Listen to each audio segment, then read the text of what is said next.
में हम एटमॉस्फेयर के बारे में पढ़ेंगे। It is the atmosphere that make our earth unique. It is the blanket of air that surrounds the earth.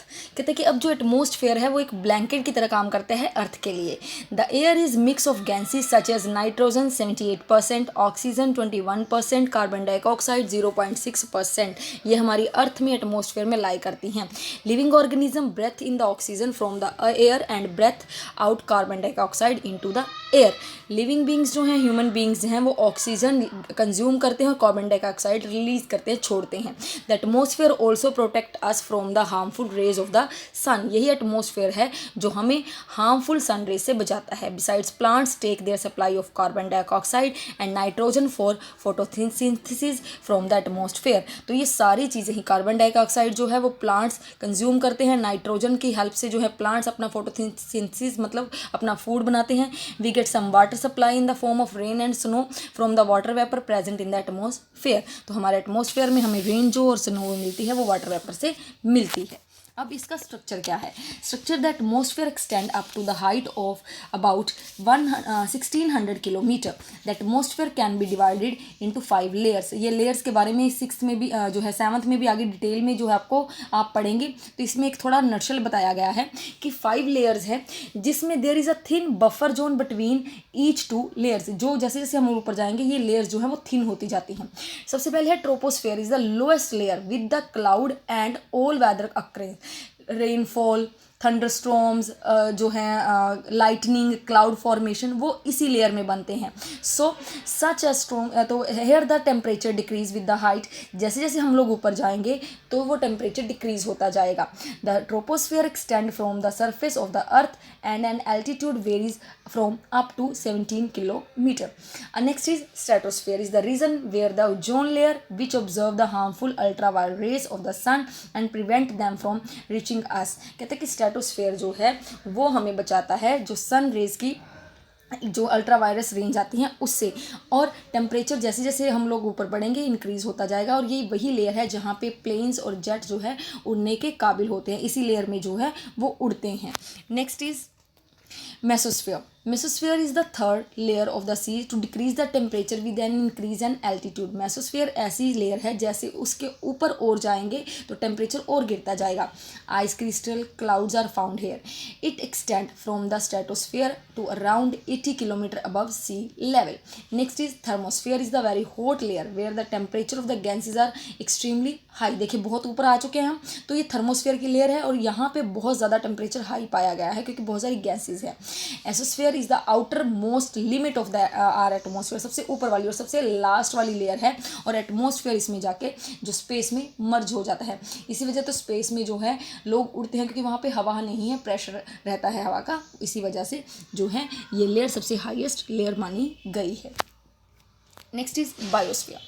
This realm include all form of life on earth. Biosphere is the zone where all the outer 3 spheres. अब वो कहता है कि biosphere जो है वो अर्थ में एक कहता है कि इसको 3 स्फीयर इसमें माने गए हैं. Land, water and air meet. We find life form of surface of the earth crust within a few kilometre of the lower atmosphere and even deep in the ocean. कहते हैं कि अब जो ये वाली हमारी रीम है, बायोस्फीयर है, अर्थ क्रस्ट में ये माना गया है ये लोअर एटमोसफेयर की है और डीप ओशन तक ये जाती है. The support between 5 to 30 million species of plant, animal and other small organism या बायोस्फीयर में जो है वो सर्वाइव करते हैं. Next is interdependent of the 4 limb of the earth. 4 limb जैसे हमारा लिथोस्फीयर, हाइड्रोस्फीयर, एटमोसफेयर और बायोस्फीयर, इनका आपस में क्या इंटरलिंक है.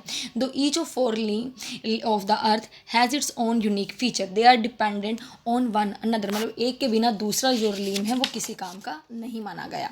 The atmosphere and the hydrosphere cause the surface of the lithosphere to be eroded और weather changing its look over million of year.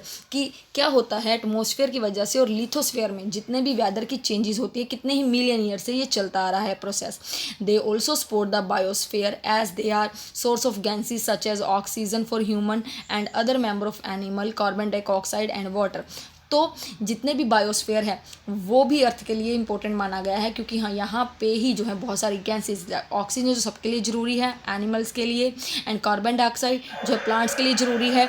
The biosphere the biosphere comprises living organism in turn regulate and atmosphere and affect the hydrosphere in the variety of ways from particle pollution of the heat pollution। वो कहते हैं कि बायोस्फीयर्स में हैं सारे living organism हैं और ये एटमॉस्फेयर को रेगुलेट करते हैं, जिसमें इसका असर हाइड्रोस्फीयर मतलब वाटर पे पड़ता है, वाटर पोल्यूशन होता है, हीट पोल्यूशन होता है।